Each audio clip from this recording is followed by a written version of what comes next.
কারণ আমি কথা বললেই তো বলবো যে আপনার তো সংস্কারের বিরুদ্ধে কথা বলে, সংস্কার চায় না। আরে ভাই না, আমাদের জন্য, নির্বাচনের জন্য, দেশের জন্য, দেশের মানুষের জন্য যেই সংস্কার প্রয়োজন আমরা সেই সংস্কারটা চাই। আমাদের নেতা তারেক রহমান আজকে দীর্ঘদিন নির্বাচনে আছেন। উনি কিন্তু রাজবাড়ি বেড়াতে যান নাই, কোথাও কোনো নিশ্চয় মনে আছে। সাংবাদিক যারা ছিলেন এত বছর তো অনেক সময় পাবে, উনি কিন্তু লন্ডনে প্লেজার ট্রিপে যান নাই, বেড়াতেও যান নাই। উনি লন্ডনে গিয়েছিলেন জেলবন্দি অবস্থায় চিকিৎসার জন্য। সুস্থ একটা মানুষ তারেক রহমান, যার সঙ্গে আমরা এই চকবাজার জেলে আমরা একসঙ্গে ছিলাম। আমি কখনো তার মুখে শুনি নাই যে আমরা কবে জেল থেকে বের হব।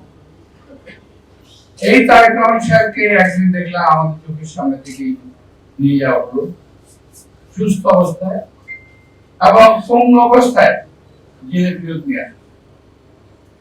কি ভয়ঙ্কর একটা চিত্র আমরা দেখলাম সেদিন। আমরা পরে জানলাম তাকে উপর থেকে ফেলে দেওয়া হয়েছে। তাকে হত্যা করার কিংবা পঙ্গু করার এমন কোন প্রচেষ্টা নাই যেটা ওই সরকার তখন করে নাই। সব করেছে তারেক রহমানকে শেষ করা যাবে। আল্লাহর অশেষ রহমতে অ্যাক্টিং চেয়ারম্যান হিসাবে আজকে আমাদের দলের দায়িত্ব পালন করছে। আজকে তারেক রহমান সত্যি সত্যি বিএনপির অ্যাক্টিং চেয়ারম্যানের দায়িত্ব পালন করছে, সঠিকভাবে পালন করছে। যারা এক সময় তারেক রহমানকে পছন্দ করতেন না, তারা আজকে বলতে বাধ্য হচ্ছেন যে তারেক রহমানের ভিতরে ম্যাচুরিটি এসেছে। বলে শুনতে ভালো লাগে। কারণ আমি কথা বললেই তো বলবো যে আপনার তো সংস্কারের বিরুদ্ধে কথা বলে, সংস্কার চায় না। আরে ভাই না,